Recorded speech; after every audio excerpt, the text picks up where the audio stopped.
საღამოშვიდობისა პირდაპირ ეთერშია ქრონიკა 8 საათზე. მამუკა ხაზარაძე პიტერ ფიშერისგან და გერმანიის საელჩოსგან მიღებულ შემოსავალს ქონებრივ დეკლარაციაში ცმალავს ანტიკორუფციულმა ბიურომ. ხაზარაძის ქონებრივი დეკლარაციის შესწავლა დაიწყო პარალელურად საიჯარო ურთიერთობაზე მოკვლევას ატარებს შემოსავლების სამსახურიც. ევროკავშირის კანონმდებლობა არ მოითხოვს წევრი სახელმწიფოებისგან ან კანდიდატი ქვეყნებისგან LGBT ქორწინების დაკანონებას, შვედეთის ხელისუფლებას მათივე პრემიერ-მინისტრის სიტყვების გამო უკან დახევა უწევს. რატომ ებრძვის ევრობიუროკრატია საქართველოში მიღებულ ოჯახური ღირებულებებისა და არასრულწლოვანის დაცვის შესახებ კანონს.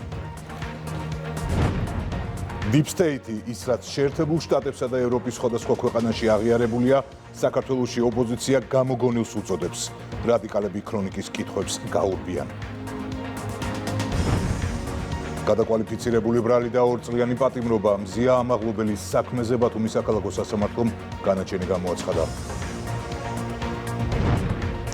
უსაფრთხოება და დაცულობა, მსოფლიო რეიტინგი მსოფლიო ბანკისგან და საქართველო ევროპის საუკეთესო 20-ში. მესაკუთრეების კანონიერი ინტერესების დაცვა და გამკაცრებული მონიტორინგი შენობების ექსპლუატაციაში მისაღებად. დედაქალაქის მთავრობა მუნიციპალურ ინსპექციას კონკრეტულ დავალებას აძლევს.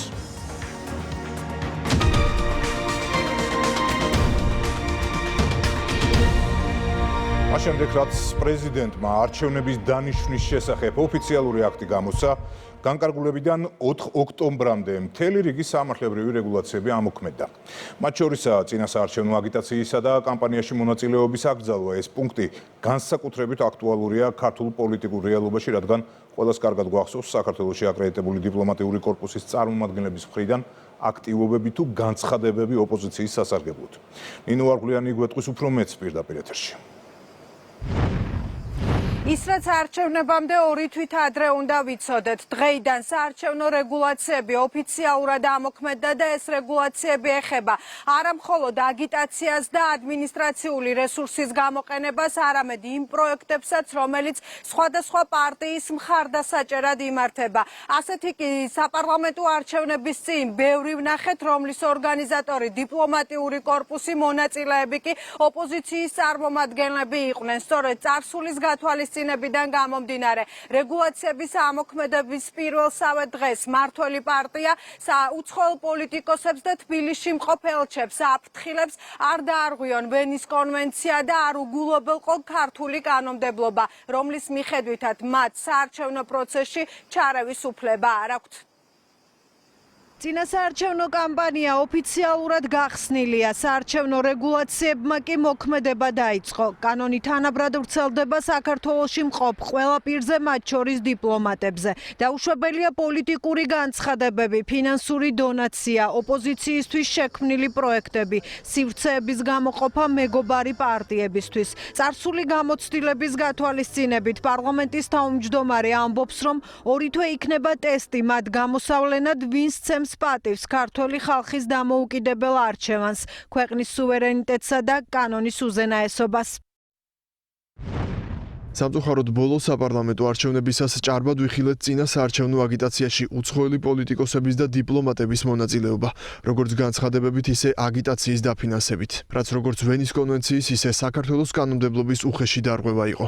ეს აღარ უნდა განმეორდეს, ამიტომ განსაკუთრებით მიმართავ საქართველოში აკრედიტებულ უცხოელ დიპლომატებს, დაიცვან ვენის კონვენცია, პატივისცენ საქართველოს კანონმდებლობას და ქართველი ხალხის უფლებას უცხოური ჩარევის გარეშე გააკეთოს არჩევანი. ეს არჩევნები იქნება ტესტი იმის დასანახად, თუ ვინც ცემს პატივს ქართველი ხალხის სუვერენიტეტს და ვინ მხოლოდ ხინკალს. ჩვენ ამ საკითხს დეტალურად მივადევნებთ თვალყურს. საპარლამენტო არჩევნებისას ბევრმა ღონისძიებამ თუ განცხადებამ აჩვენა, რომ უცხოელი პოლიტიკოსები და თბილისში მყოფი დიპლომატები ოპოზიციის სამსახურში იდგნენ. ამის დასტურად მხოლოდ ეს ერთი ღონისძიება გამოდგება, რომელიც დემოკრატიის ფესტივალის სახელით გაიმართა, ევროკავშირის ფულით დაფინანსდა, სინამდვილეში კი ოპოზიციის შეკრების ადგილად იქცა. დიპლომატიური ჩარევა არ მინახავს. მე მინახავს შეხსენება იმ ნორმების და სტანდარტების, რომელიც საქართველოს უნდა დაიცვას. დიპლომატები თუ რამეს აკეთებენ ჩვენი ქვეყნისთვის, ეს არის ჩვენი ქვეყნის დემოკრატიული განვითარების გზაზე მხარდაჭერა. გამოცდა, რომელიც დიპლომატებმა საპარლამენტო არჩევნებზე ვერ ჩააბარეს, ახლა თვითმმართველობის არჩევნებზე ელით. მართველი გუნდი ელჩებს ვენის კონვენციისა და ქართული კანონმდებლობის დარღვევის მაგალითებს ახსენებს და ამბობს, რომ მათ ქმედებებს ამ მრჩევლის ნებაზე გავლენის მოხდენა ჰქვია. დღეს ეს ყველასთვის, ეს წესები ყველასთვის არის საჯარო, ყველასთვის არის ცნობილი, ამიტომ ნამდვილად ეს პერიოდი იქნება ყველასთვის ტესტი, რამდენად ისინი ნამდვილად სცემენ საქართველოს კანონმდებლობას პატივს, საქართველოს ამომრჩეველს პატივს, თუ ეს არის მათი პირდაპირ დაგეგმილი ოპერაცია, რომ ამ საარჩევნო პროცესში ჩარევით შეცვალონ საქართველოს მოსახლეობის არჩევანი. ჩვენ მაგალითად საპარლამენტო არჩევნების წინარე პროცესში ჩვენ ვნახეთ პირდაპირ დაფინანსების სახით, პირდაპირ მონაწილეობის სახით, სხვადასხვა სივრცეების გამოყოფის სახით, სხვადასხვა პროცესით წინასაარჩევნო პროცესებში ჩარევა. იყო წინასაარჩევნო ევროკავშირის ელჩისგან იმგვარი განცხადებები, რომელიც რა თქმა უნდა განიხილება როგორც ქვეყნის შიდა საქმეებში უხეში ჩარევა. გერმანიის ელჩთან დაკავშირებით შეგვიძლია არაერთი სამწუხარო ფაქტი გავიხსენოთ. იცავენ კიდევ დიპლომატები დიპლომატიურ ეტიკეტს და ვენის კონვენციას, თუ პრაქტიკულად ცალკეული მათი აქტები გადაქცეულია ოპოზიციის რუპორად, ოპოზიციის რეალურ და აქტიურ მხარდაჭერად. აგიტაცია, ადმინისტრაციული რესურსისა და საბიუჯეტო თანხების გამოყენება. მომდევნო 60 დღის განმავლობაში ქვეყანაში მთელი რიგი სამართლებრივი რეგულაციები იმოქმედებს, რომლის დაცვაც გიორგი კალანდარიშვილისთვის მნიშვნელოვანია არა მხოლოდ პარტიებისგან და საჯარო მოხელეებისგან, ეს ეხება ინსტიტუტებს და კონკრეტულ პროექტებს. საარჩევნო ადმინისტრაციის ხელმძღვანელი ამბობს, რომ კანონის ზედმიწევნით დაცვა არჩევნების ერთიანობისთვის მნიშვნელოვანია. რესურსის გამოყენება, საბიუჯეტო სახსრების გამოყენებასთან დაკავშირებით მთელი შეზღუდვები, მაგრამ მნიშვნელოვანი არის ის, რომ როგორც არჩევნო ადმინისტრატორებმა, ასევე ყველა საჯარო მოხელემ ზედმიწევნით დაიცვას ის რეგულაციები, რომელიც უკავშირდება იმ აკრძალვებს, რომელიც დაკავშირებული აგიტაციასა და კამპანიებში მონაწილეობასთან დაკავშირებით. რიგი შეზღუდვები ეხება ასევე ინსტიტუციებს, რიგი შეზღუდვები ეხება კონკრეტულ პროექტებს და ასე შემდეგ და ასე შემდეგ, რაც მნიშვნელოვანი არის ყველა ინსტიტუციისთვის, რომ მათი ზედმიწევნით დაცვა განხორციელდეს. 4 ოქტომბერს ამომრჩეველი 64 მუნიციპალიტეტში 64 მერს და საკრებულოების 2058 წევრს აირჩევს. არჩევნებში მონაწილეობისთვის საჭირო დოკუმენტაცია CSGO-ში 6 პარტიამ უკვე წარადგინა.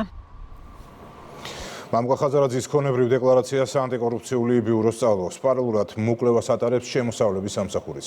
ხაზარაძე პიტერ ფიშერისგან და გერმანიის საელჩოსგან მიღებულ შემოსავალს ქონებრივ დეკლარაციაში წმალავს. მართველი გუნდი პოლიტიკურ კორუფციასა და თაღლითობაზე ამახვილებს ყურადღებას. ლიდერის კორუფციულ სქემაზე ლაპარაკი არსუდ ლელოსში. მაგუნა აბულაძე გვერდება პირდაპირ ეთერში. კითხვები ამ სკანდალური საქმის ირგვლივ ბევრია, პასუხებს რასთან გვაქვს საქმე, ალბათ შესაბამისი უწყებები მოკვლევის დასრულების შემდეგ იტყვიან.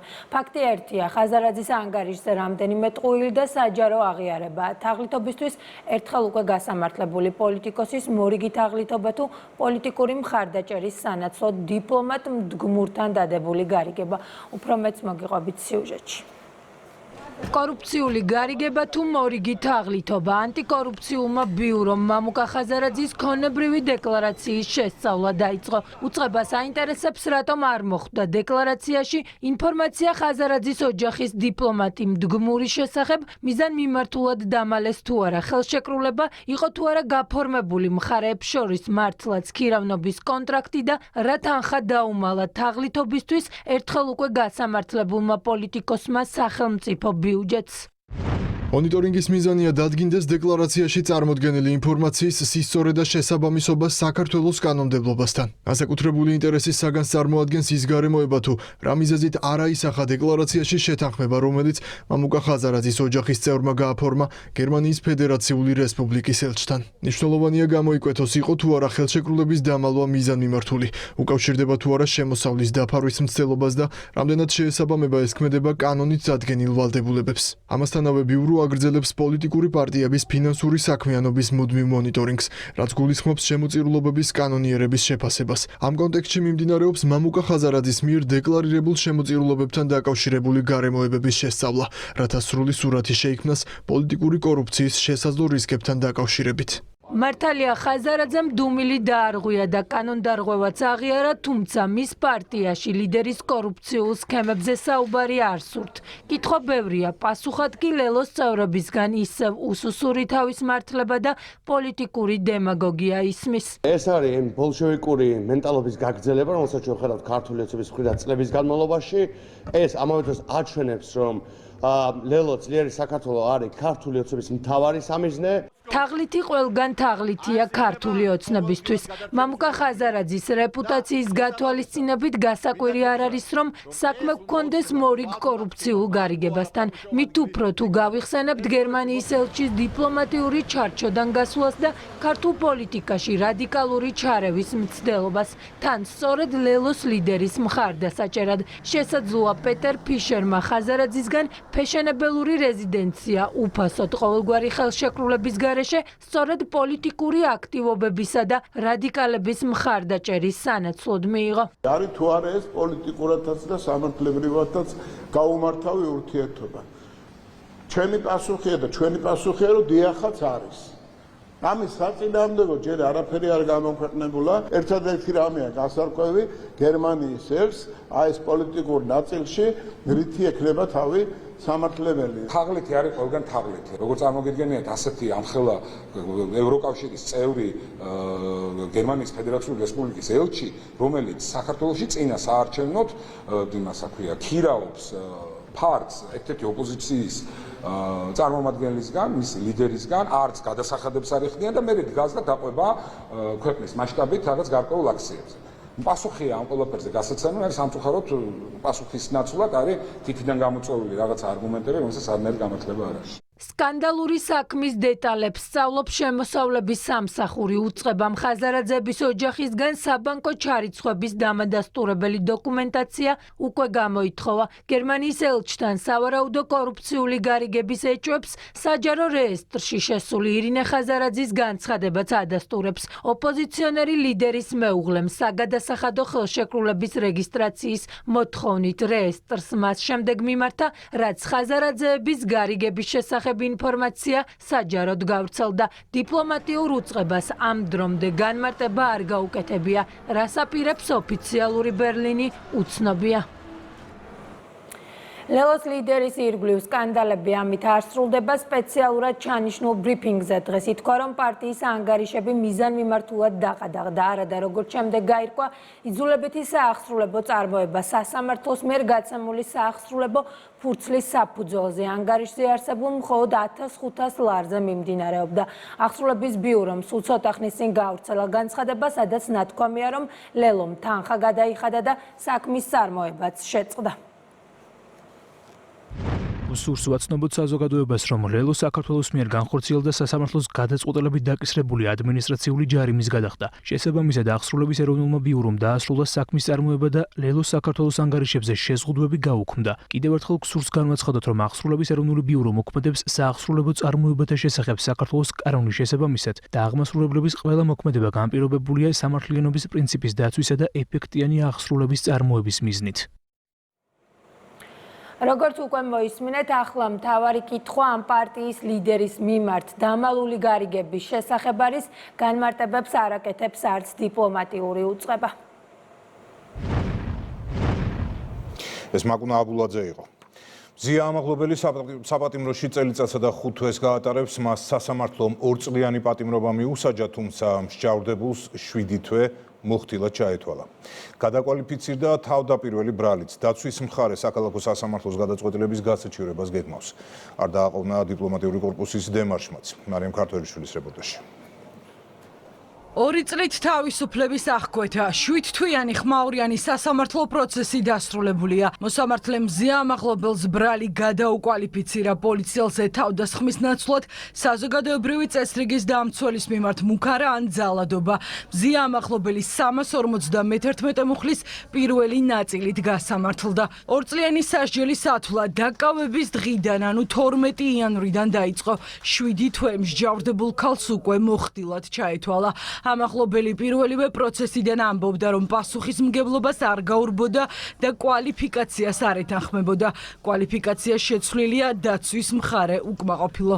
ეს კვალიფიკაცია და ეს სასჯელი ისეთივე უკანონოა, როგორც იყო 353 პრიმა, ანუ სილის გულისთვის 2 წელი თავისუფლების აღკვეთა განაჩენი დადგენილი ქართულ სასამართლო სისტემაში არ არსებობს. სახელმწიფო ბრალდება განაჩენის დასაბუთებულ ნაწილს ელოდება. საქმის პროკურორი შეთავაზებული საპროცესო გარიგების დეტალებზე საუბრობს. მინიმალური სასჯელი დაენიშნა ბრალდებულს, რაც 2 წლით თავისუფლების აღკვეთას მოიცავს. რაც შეეხება გადაწყვეტილებას, შინაარსობრივად ჩვენ მას ჯერჯერობით ბუნებრივია არ ვიცნობთ, გავეცნობით მის სამოტივაციო ნაწილს და მივიღებთ გადაწყვეტილებას გასაჩივრების საკითხთან დაკავშირებით. ბრალდების მხარემ გააჟღერა სხდომაზე და შესთავაზა ბრალდებულს საპროცესო შეთანხმება, რომლის ერთადერთ მიზანს წარმოადგენდა ბრალდებულისთვის მოსალოდნელი სავარაუდო სასჯელი არსებითად შემცირებული. თუმცა მან უარი განაცხადა საპროცესო შეთანხმების გაფორმებაზე და აღნიშნულიდან გამომდინარე ვერ მოხერხდა, ვერ შედგა შეთანხმება მხარეებს შორის. სამართლებრივი დავა პირველ ინსტანციაში დასრულებულია, თუმცა პოლიტიკური დემარში გრძელდება. 24 დიპლომატიური წარმომადგენლობა ამაღლობელის გათავისუფლებას ითხოვს. ვრცელ განცხადებაში წერია პატიმარი ჟურნალისტის ჯანმრთელობის მდგომარეობის გაუარესებაზე, თუმცა არაფერია ნათქვამი სისხლის სამართლის საქმის შინაარსზე. ელჩების დემარში მმართველ გუნდს სააკაშვილის გათავისუფლების მოთხოვნას ახსენებს. მოთხოვნებთან ერთად უცვლელია დემარშის ავტორთა ვინაობაც.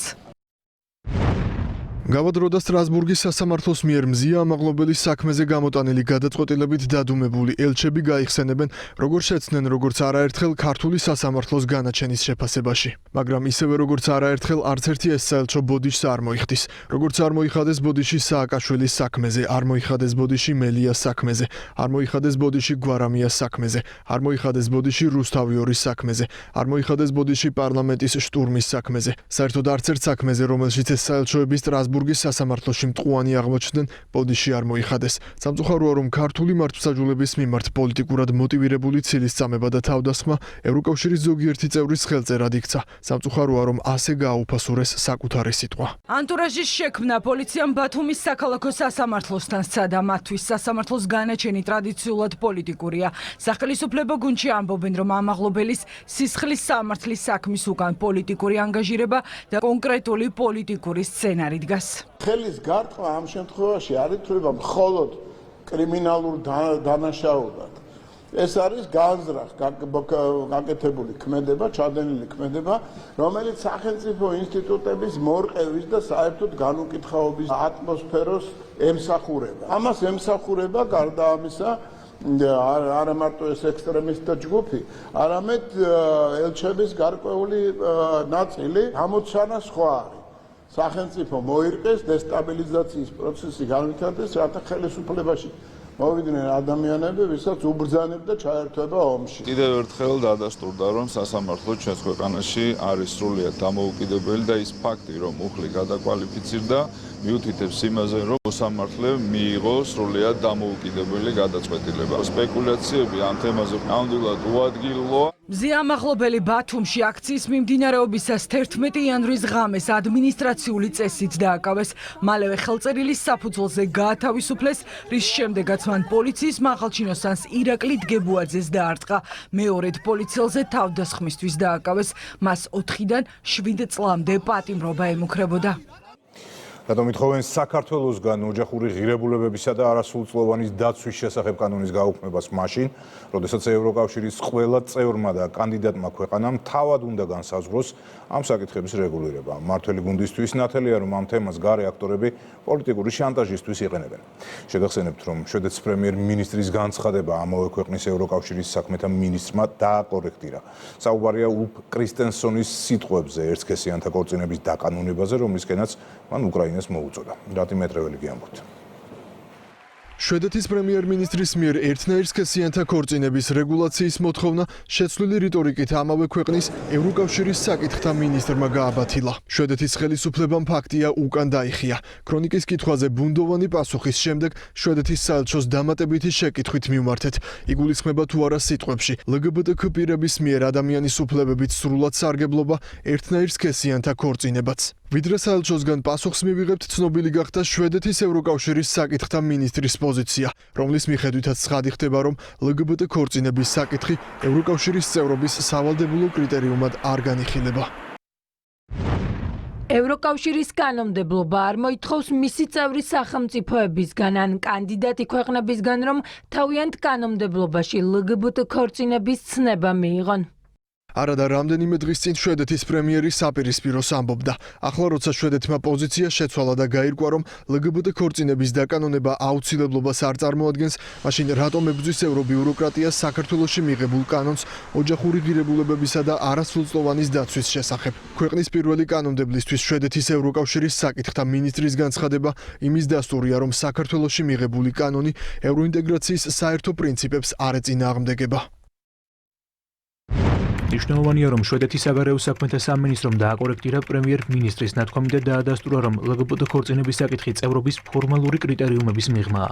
ეს განმარტება კიდევ ერთხელ ადასტურებს, რომ ოჯახური ღირებულებებისა და არასრულწლოვანის დაცვის შესახებ კანონი, რომელსაც ყველაზე დიდი სახალხო მხარდაჭერა აქვს, შეესაბამება ევროპული ინტეგრაციის საერთო პრინციპებს. ასევე მნიშვნელოვანია, რომ საქართველოსა და ევროკავშირის შორის შეთანხმებული პრინციპები საქართველოს ევროკავშირში გაწევრიანების შესახებ დარჩეს ჩვენი ურთიერთობის საფუძვლად და არ მოხდეს ცალკეული ქვეყნების, პოლიტიკოსებისა და ბიუროკრატიის მიერ მათი თვითნებური ინტერპრეტაცია და ჩვენი ევროპული ინტეგრაციის გზაზე ხელოვნური დაბრკოლებების შექმნა.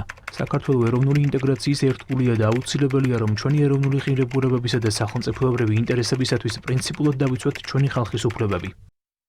მმართველი გუნდისთვის ოჯახური ღირებულებებისა და არასრულწლოვანის დაცვის შესახებ კანონთან ბრძოლა ერთ-ერთია იმ ხელოვნური ბარიერებიდან, რომელიც საბოლოოდ ევროინტეგრაციის პროცესს უსასრულო ლაბირინთად აქცევს. ქართული ოცნება ევრობიუროკრატებს მოუწოდებს შეწყვიტონ საქართველოსთან პოლიტიკური ვაჭრობა და შანტაჟის ენა. პრემიერ-მინისტრი ერთს ამბობს, მისი მეორე მინისტრი მეორეს ამბობს, თავად ჩამოყალიბდნენ რა უნდათ, რა სითხოვენ. თუ არ არის ქორწინება სავალდებულო, მაშინ ჩვენგან რატო ითხოვენ ამ ოჯახური ღირებულების კანონის გაუქმებას? სამწუხაროა, რომ წლიდან წლამდე არათუ უფრო კაფიო ხდება გაწევრიანების პროცედურები და სტანდარტები და წესები, არამედ უფრო და უფრო ბუნდოვანი ხდება და ყველა ქვეყანა ჩვენ რო ხედავთ, ბევრი ქვეყანა ამ საკითხს იყენებს პოლიტიკურ იარაღად და პოლიტიკურ შანტაჟად. რასაკვირველია ვაჭრობის საგანია. ჩვენ ხო ხედავთ ჩვენს მიმართ რამხელა გააფთრებული შეტევა არათუ ერთ სქესიანთა ქორწინებაზე, არამედ საკონსტიტუციო ჩანაწერის გამო, რომ ქალი და კაცია ოჯახის შემადგენელი. ასევე LGBT პროპაგანდის წინააღმდეგ საქართველოს მიმართ განხორციელებული შეტევა ერთ-ერთი მანიფესტაციაა იმისა, რასაც აგერ შვედეთის პრემიერ-მინისტრის განცხადებაში ვისმენთ. რამდენიმე დღიანი დუმილის შემდეგ შვედეთის პრემიერმა განცხადების შინაარსი მისივე მინისტრის პირით შეცვალა. საკითხზე შვედური პოზიციის ბოლო ვერსია ამ ეტაპზე ასეთია. შვედეთის ხელისუფლება კანდიდატი ქვეყნისგან ერთნაირ სქესიანთა ქორწინების დაკანონებას არ მოითხოვს. Deep State-ის გავლენა სახელმწიფოებზე ამ საკითხზე შეერთებულ შტატებსა თუ ევროკავშირში საუბრობენ პოლიტიკოსები, ჟურნალისტები და ანალიტიკოსები, თუმცა რატომღაც ქართული ოპოზიციისთვის Deep State-ი ისევ გამოგონილ თემად რჩება. რადიკალები ქრონიკის კითხვებს გაურბიან. ანა ბერძენიშვილი გვერდება თემით პირდაპირ ეთერში. Deep State-ის გავლენებზე აქტიურად საუბრობენ როგორც ამერიკის შეერთებულ შტატებში, ასევე ევროკავშირის წევრ არაერთ ქვეყანაში. ქართული ოპოზიციისთვის კი Deep State-ი კვლავ გამოგონილ თემად რჩება. რადიკალების ცრუ ნარატივს ამერიკის შეერთებული შტატებიდან გაკეთებული განცხადებები აბათილებს დღეს რადიკალური ოპოზიცია ქრონიკის კითხვებმა დააბნიეს. The deep state. Deep state. Deep state. The deep state. Deep state. Deep state. Deep state. The deep state. ამ ფონზე ქართული ოპოზიცია Deep State საქართველოს ხელისუფლების გამოგონილს უწოდებს. ყოველდღიური ირონიით საზოგადოების მოტყუებას ცდილობენ, თუმცა დღეს ქრონიკის კითხვებმა რადიკალები დააბნია. ოპოზიციის ნაწილმა Deep State ჯერ მკაფიოდ უარყო დონალდ ტრამპის შვილისა და ამერიკელი მაღალჩინოსნების განცხადების შეხსენების შემდეგ კი უკან დაიხია. რასაც ქართული ოცნება deep state-ს ეძახის, ეს deep state-ი არ არსებობს. თუ არსებობს deep state-ი იმ ფორმით, რა ფორმითაც დონალდ ტრამპის ვაჟი ამბობს. ამ ფორმით, რაზეც დონალდ ტრამპის ვაჟი საუბრობს, სავარაუდოდ არსებობს. Deep state-ი არსებობს საქართველოში. ქართული deep state-ი ვიცი და სხვა deep state-ი არ გამიგია. არსებობს თუ არა deep state-ი? არსებობს თუ არა deep state-ი, რისი თქმა შეგიძლია? არ ვაპირებ deep state-ის დღეს კომენტარს. გამოგონილ მტერს სახელად deep state-ი. Deep State-ზე განცხადება ამერიკის ეროვნული დაზვერვის დირექტორმა გუშინ გააკეთა. ტულსი გაბარდის თქმით არაერთი მოქმედი პირი უკვე გამოაშკარავებულია. მედია საშუალებები იყენებენ ძველ და ცნობილ ტაქტიკას, რომელსაც Deep State-ის პროპაგანდის მანქანა იყენებს. თუ კი სიმართლე მათ ნარატივს ეწინააღმდეგება, ჯერ აიგნორებენ. შემდეგ კი შეთქმულების თეორიას და სიცრუეს უწოდებენ. თუ კი ამ სიმართლეს ვერ მოიშორებენ, მაშინ თავდასხმაზე გადადიან და ცდილობენ რეპუტაცია შეულახონ და გაანადგურონ ყველა, ვინც სიმართლეს ამხელს. მანამდე იყო დონალდ ტრამპ უმცროსის განცხადება, რომელმაც თქვა, რომ USAID-სა და არასამთავრობო ორგანიზაციების ქსელი Deep State-ის აპარატის შემადგენელი ნაწილია. შეერთებული შტატების პრეზიდენტის შვილი ამბობს იმასაც, რომ Deep State-ის დანგრევა რთულია. ჩვენ იმედი გვაქვს, რომ ამერიკის შეერთებულ შტატებთან ჩვენი ხვალინდელი ურთიერთობები სწორედ იმ დღის წესრიგზე იქნება აგებული, რომელიც არ ითვალისწინებს Deep State-ის იდეებს, Deep State-ის არსებობას, არათუ ვერავინ ვერ გამორიცხავს, ყველა ხედავს, რომ გაცილებით უფრო გამწვავებული გახდა მისი მოქმედებები. დღეს უკვე ბრიუსელის ბერკეტებს იყენებს არა მარტო საქართველოს, არამედ ბევრი მიმართულებით. სახელმწიფო, რომელმაც შექმნა USAID, რომელიც აფინანსებს, მართავს და მფარველობს, თავად ამბობს, ამ სახელმწიფო და მისი ლიდერები ამბობენ, რომ ეს არის Deep State-ის ერთ-ერთი მექანიზმი, რომ მისი გამოყენებით, მისი საშუალებით ხდებოდა პროპაგანდისტული ნარატივების გავრცელება და არასასურველი ხმების ჩახშობა. ამაში კითხვის ნიშანი არ არსებობს და ამის აგდებულად ქილიკი ამ თემასთან დაკავშირებით არის შეუულებრივი თემიდან გაქცევა. ცდილობა, რომ ეს ყველაფერი რაღაც შეთქმულების თეორიად გაასაღონ, საზოგადოებას თვალისინ ასარი შეაყარონ და თქვან, რომ ეს არის ქართული ოცნების მოგონილი ამბავი, ამ ყველაფერს წერტილი დაესვა, უკვე მე რამდენად დაესვა წერტილი პირველ რიგში შეერთებული შტატებიდან. ხო? შეერთებული შტატები არის ის ქვეყანა, რომლის დღეს მოქმედება პრეზიდენტმა ცალსახად და მკაფიოდ განაცხადა, რომ ან ის დაამარცხებს, ან ამერიკა დაამარცხებს Deep State-ს და ან მოხდება პირიქით. Deep State-ის შესახებ ქართულმა ოცნებამ საუბარი ბევრად ადრე დაიწყო, ვიდრე შეერთებული შტატების ხელისუფლებასა და ევროკავშირის წევრი ქვეყნების ნაწილში. ახლა ყველა Deep State-ის გავლენებზე საუბრობს გარდა ქართული რადიკალური ოპოზიციისა. პრემიერ-მინისტრი ირაკლი ყობახიძე ჩინეთის საგანგებო და სრულუფლებიან ელჩს შეხვდა. მხარეებმა ორ ქვეყანას შორის სტრატეგიული პარტნიორობის ფარგლებში არსებული თანამშრომლობის სხვადასხვა სფეროზე ისაუბრეს. განსაკუთრებული ყურადღება დაეთმო სავაჭრო ეკონომიკური კავშირების შემდგომ გაღრმავებას. შეხვედრაზე ხაზი გაესვა ჩინეთის ელჩის როლს ორ ქვეყანას შორის არსებულ მაღალი დონის პოლიტიკურ, კულტურულ და ხალხთა შორის ურთიერთობებში. მთავრობის მეთაური ინდონეზიის რესპუბლიკაში საქართველოს ახლად დანიშნულ საგანგებო და სრულუფლებიან ელჩსა და სამხრეთ-აღმოსავლეთ აზიის ერების ასოციაციაში საქართველოს წარმომადგენელს შეხვდა. ირაკლი ყობახიძემ თორნიკე ნოზაძეს თანამდებობაზე დანიშნა მიულოცა და წარმატებები უსურვა. ნოზაძე 2024 წლიდან ინდონეზიის რესპუბლიკაში საქართველოს საელჩოსა და სამხრეთ-აღმოსავლეთ აზიის ერების ასოციაციაში საქართველოს წარმომადგენლობის საგანგებო და სრულუფლებიანი დესპანის პოზიციას იკავებდა.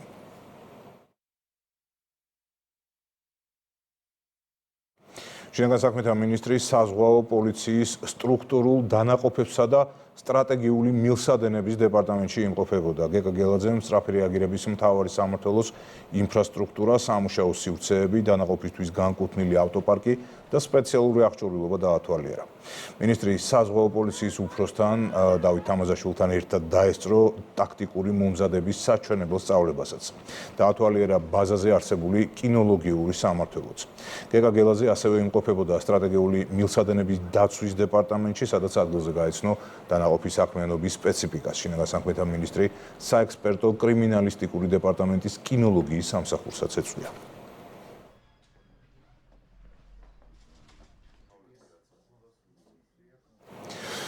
მსოფლიო ეკონომიკური ფორუმის მიერ მომზადებული კვლევის მიხედვით მსოფლიოში საზოგადოებისათვის ყველაზე უსაფრთხო ქვეყნების ჩამონათვალში საქართველო 25-ია, ევროპაში კი მე-14.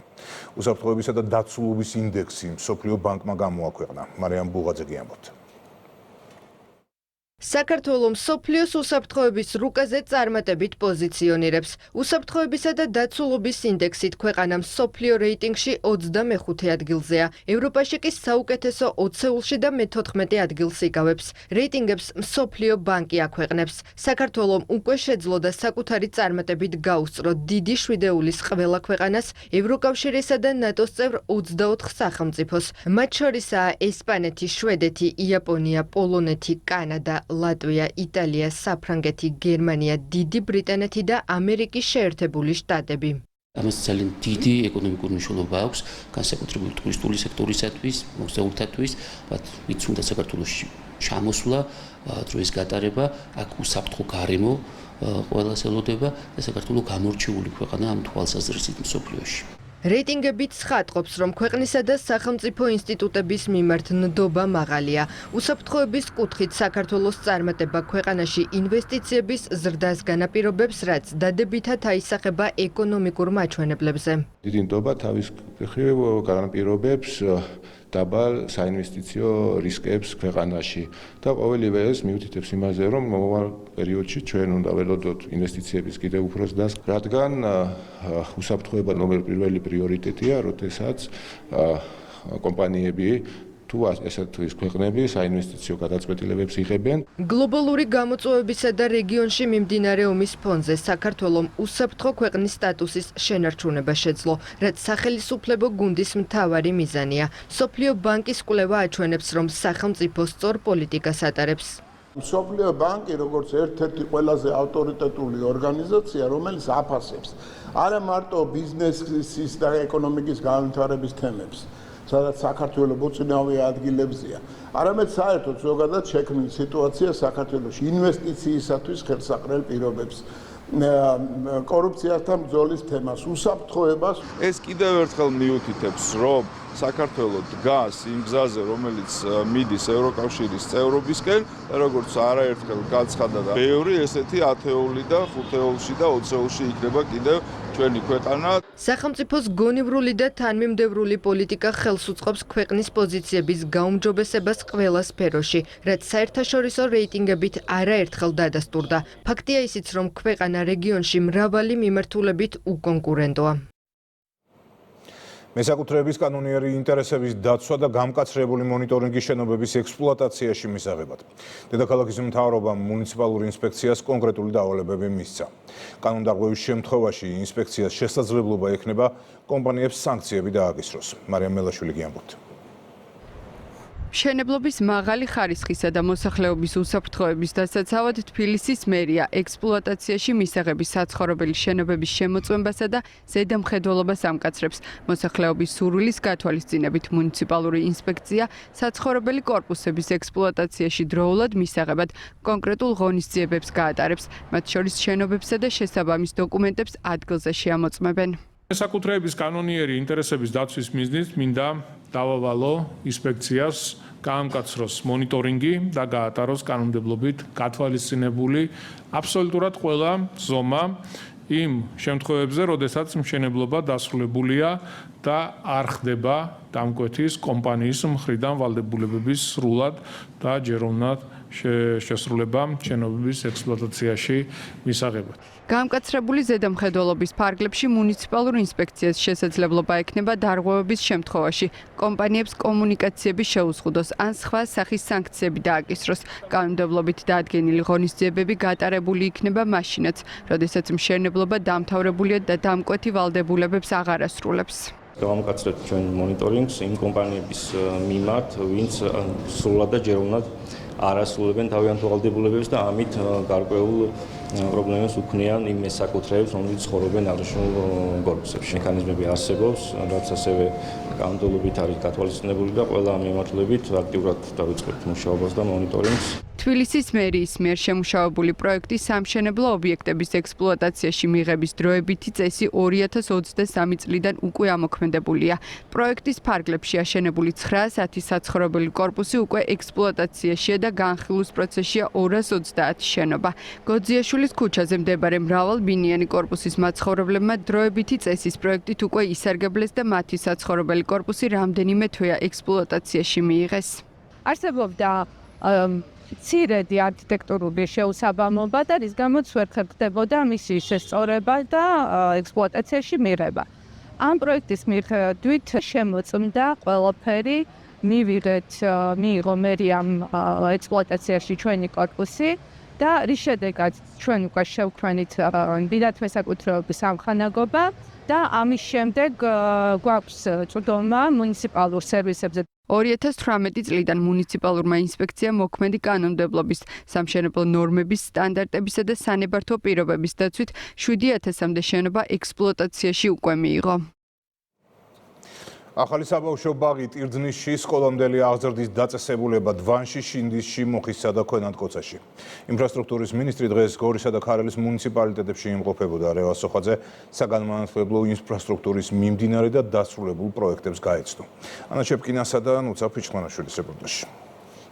ქარელის მუნიციპალიტეტში გამყოფ ხასთან სოფელ დვანში ახალ სასწავლო წელს ახალი საბავშვო ბაღით შეხვდებიან. თანამედროვე სტანდარტებით აშენებული შენობა 100 აღსაზრდელს მოემსახურება. მოეწყო სათამაშო და საძინებელი ოთახები, რეკრეაციული სივრცე, შენობა სრულად ადაპტირებულია განსაკუთრებული საჭიროებების მქონე ბავშვებისთვის.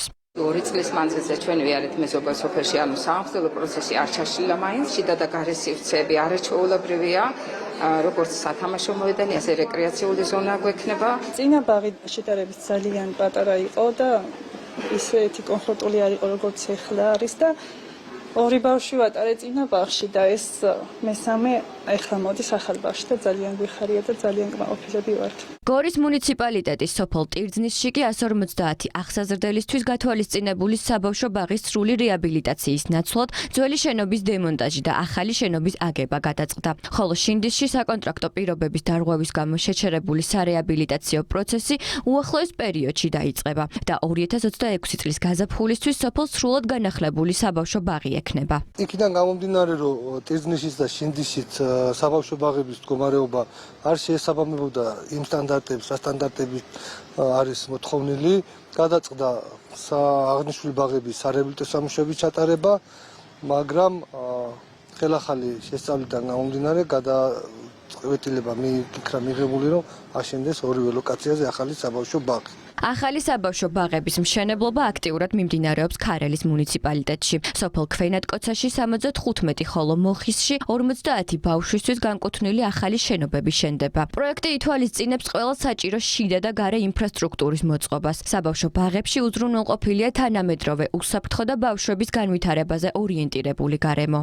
ჩვენ მაქსიმალურად დიდ ყურადღებას მივაქცევთ ზოგადად ამ რეგიონში ინფრასტრუქტურულ საკითხებს. ქონდა გარკვეული პრობლემები რამოდენიმე ობიექტზე, სადაც შეიცვალა მშენებელი კომპანია და იმედი გვაქვს, რომ უკვე ამ ცვლილების შემდგომ უფრო აქტიურად დაიწყება სამუშაოები, მივიღეთ გარკვეული გადაწყვეტილებები და შესაბამისად ვფიქრობ, რომ ჩვენ უახლოეს პერიოდში ამ რეგიონში კიდევ უფრო აქტიურად წარიმართება იმ პროექტების განხორციელება, რომელიც დაწყებული აქვს უკვე ინფრასტრუქტურის სამინისტროს. გამყოფი ხაზის მიმდებარე სოფლებში განსაკუთრებით მნიშვნელოვანია მსგავსი ინფრასტრუქტურული პროექტების განხორციელება.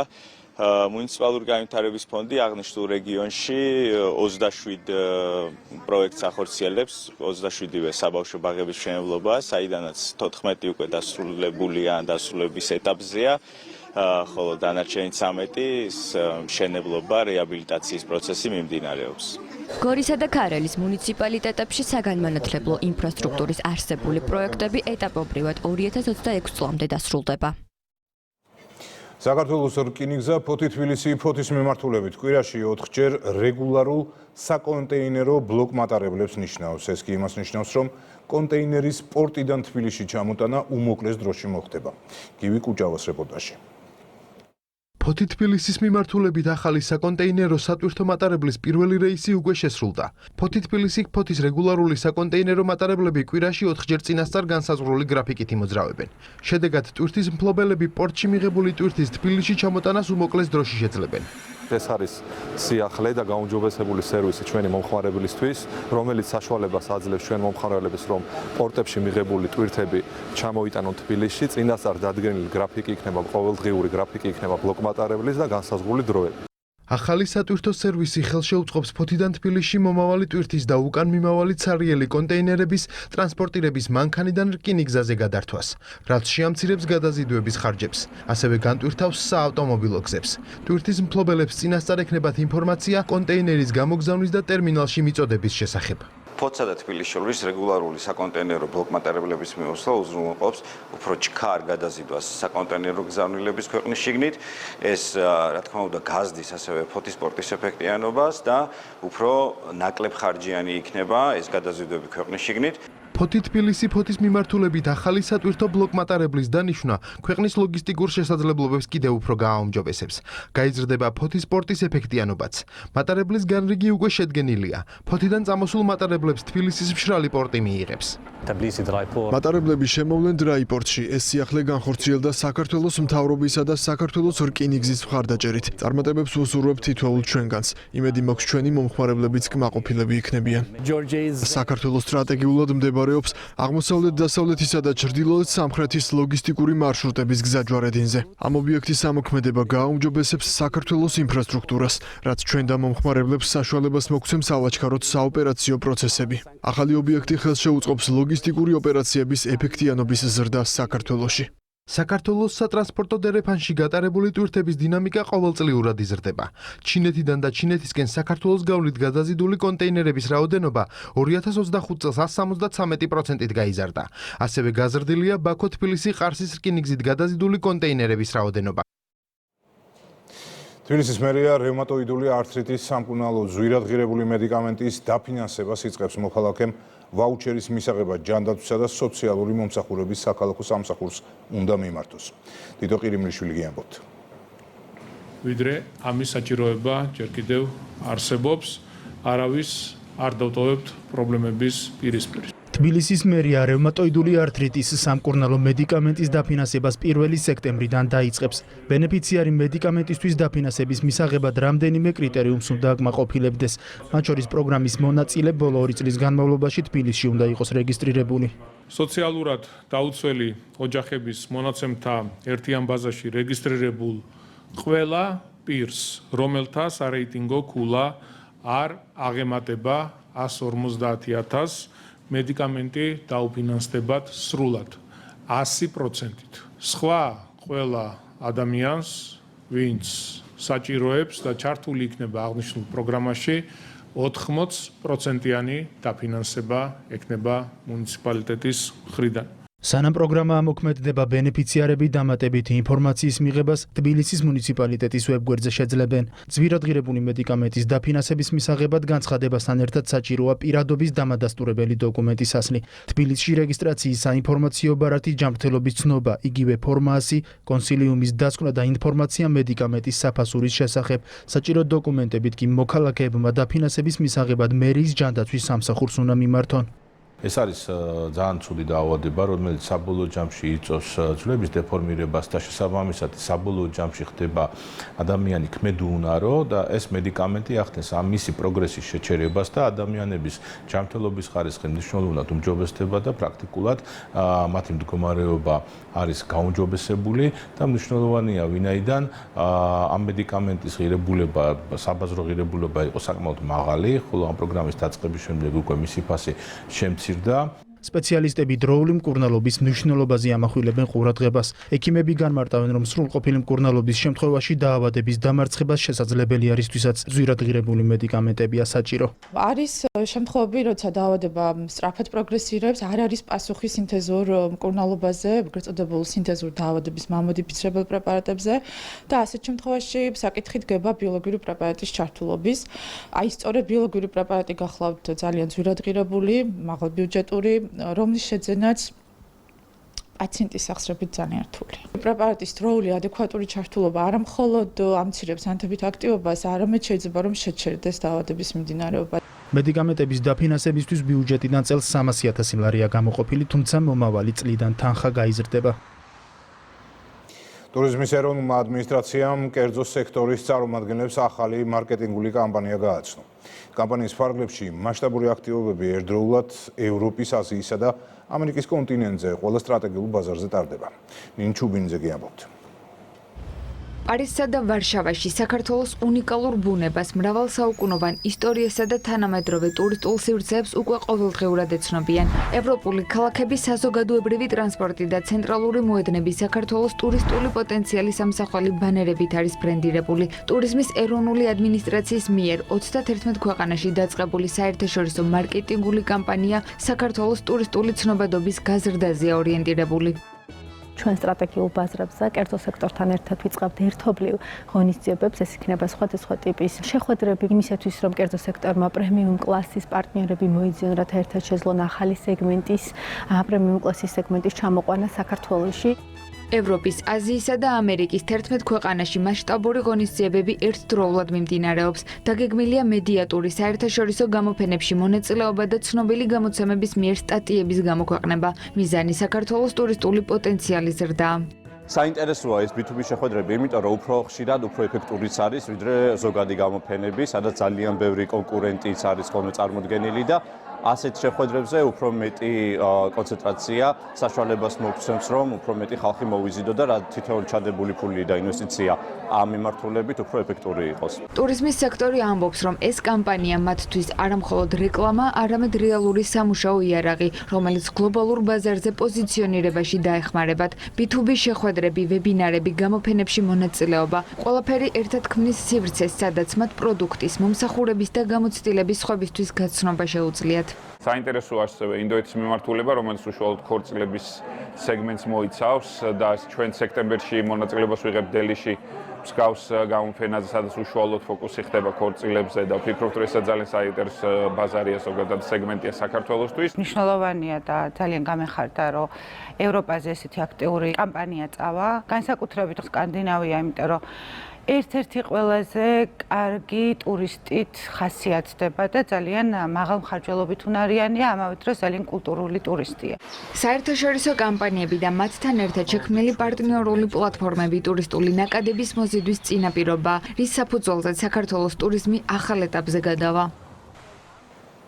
რაც შეეხება უცხოეთის სიახლეებს, დონალდ ტრამპმა რუსეთს სამშვიდობო შეთანხმების მისაღწევად ვადა 8 აგვისტომდე მისცა. წინააღმდეგ შემთხვევაში სანქციებით იმუქრება. ამერიკის პრეზიდენტს რუსეთზე წნეხის გაძლიერებისკენ მოუწოდა უკრაინის პრეზიდენტმა. ვადის ამოწურვამდე 2 დღით ადრე ტრამპის სპეციალური წარმომადგენელი მოსკოვში ჩადის. თამარ გოცირიძეა თემით პირდაპირ ეთერში.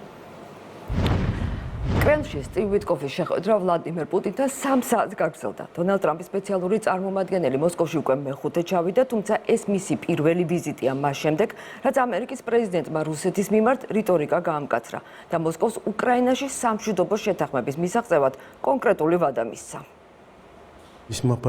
სასარგებლო და კონსტრუქციული შეხვედრა იყო უკრაინის საკითხთან დაკავშირებით ამერიკულ მხარეს გადავეცით გარკვეული გზავნილების შესაბამისად გზავნილები მივიღეთ დონალდ ტრამპისგანაც.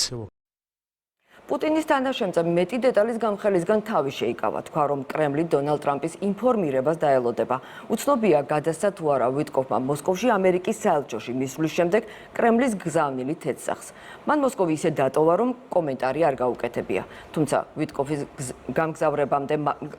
ვიტკოფის გამგზავრებიდან მალევე თეთრმა სახლმა გაავრცელა ცნობა, რომ დონალდ ტრამპმა რუსული ნავთობის შესყიდვის გამო ინდოეთს 25%-იანი დამატებითი ტარიფი დაუწესა.